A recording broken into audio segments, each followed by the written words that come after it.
Moist हलक के बल चिल्लाता हुआ दर्द से दोहरा हो गया। इसके दोनों हाथ अपने पेट पर थे।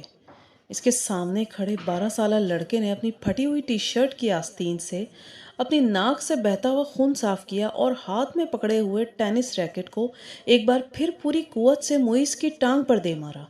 मोइस के हलक से एक बार फिर चीख निकली और वो इस बार सीधा हो गया। कुछ बेयकीनी के आलम में इसने खुद से 2 साल छोटे भाई को देखा, जो अब बगैर किसी लिहाज और मुरव्वत के उसे इस रैकेट से पीट रहा था, जो मोइस कुछ देर पहले उसे पीटने के लिए लेकर आया था। इस हफ्ते में इन दोनों के दरमियान होने वाला ये तीसरा झगड़ा था और तीनों बार झगड़ा शुरू करने वाला इसका छोटा भाई था। मोइस और उसके ताल्लुकात हमेशा ही नाखुशगवार रहे थे। इनका झगड़ा बचपन से लेकर अब से कुछ पहले तक सिर्फ ज़बानी कलामी बातों और धमकियों तक ही महदूद रहता था, मगर अब कुछ अरसे से वो दोनों हाथापाई पर भी उतर आए थे। आज भी यही हुआ था।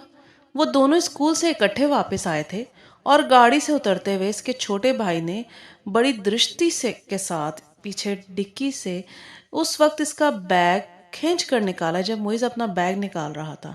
बैग खींचते हुए मोइस के हाथ को बुरी तरह रगड़ आई। मोइस बुरी तरह तिलमिलाया। तुम अंधे हो चुके हो? वो इत्मीनान से अपना बैग उठाए बेनियाजी से अंदर जा रहा था। मोइस के चिल्लाने पर इसने पलटकर उसको देखा और लाउंज का दरवाज़ा खोलकर अंदर चला गया। मोइस के तन बदन में जैसे आग लग गई। वो तेज कदमों से इसके पीछे अंदर चला आया।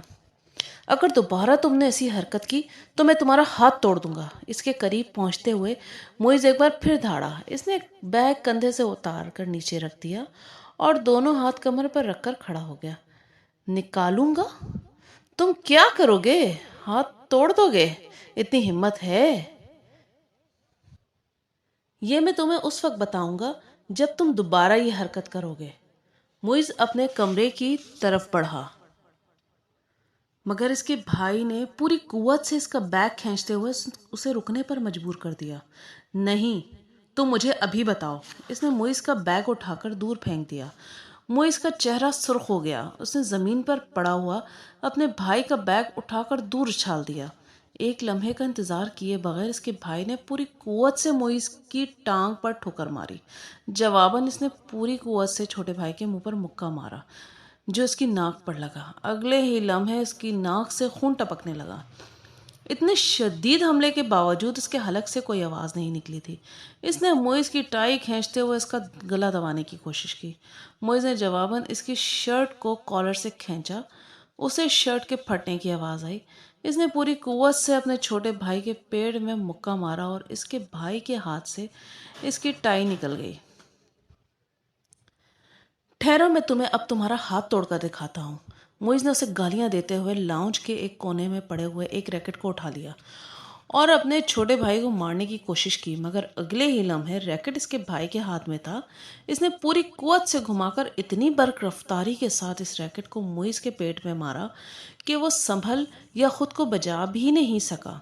इसने यक्के बाद दीगरे इसकी कमर और टांग पर रैकेट बरसा दिए। अंदर से इन दोनों का बड़ा भाई इश्तियाल के आलम में बाहर लाउंज में आ गया। क्या तकलीफ है तुम दोनों को? घर में आते ही हंगामा शुरू कर देते हो। उसको देखते ही छोटे भाई ने उठा हुआ रैकेट नीचे कर लिया था। और तुम्हें शर्म नहीं आती अपने से बड़े भाई को मारते हो? इसकी नज़र अब इसके हाथ में पकड़े रैकेट पर गई।